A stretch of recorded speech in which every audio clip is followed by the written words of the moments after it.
So I actually renovated the boat, as you can see, stripped it all back. After a few years, I'm putting the cowls back on in place.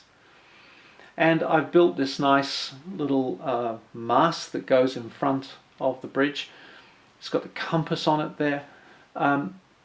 What I did, and I'm just demonstrating here because I thought I'd show you, I'm using a combination of hot glue and epoxy to put this on. So I've put 5-minute epoxy on this mast and a little tiny bit of hot glue, because the hot glue holds it in position and gives me a chance just to line this up and get it really, really nice. And then I leave it while the epoxy actually does the proper job.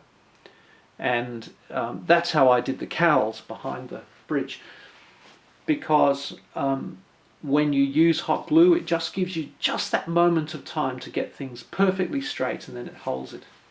And of course now it's all lit up as well.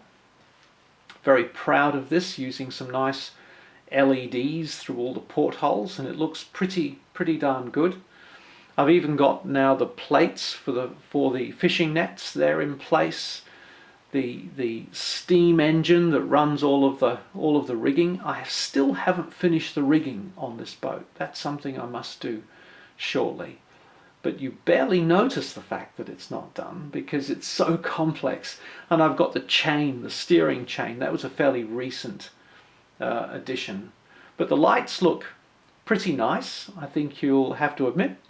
And I'm looking forward to running this boat in the evening one day when we can really see the lights looking very, very nice. Trick is with these is to get the intensity right, so that in fact it looks realistic. A lot of the lights that I see on boats, I think they're just far too bright. So this is on a lake in Cairns, and the light is so beautiful that it almost dazzles the camera. It's just gorgeous, isn't it? But when you see this boat operating, it's a very simple boat. I've got a lot of complexity in my other ones, but this simply has a 6-volt battery, a speed controller, and a radio. That's all there is to it.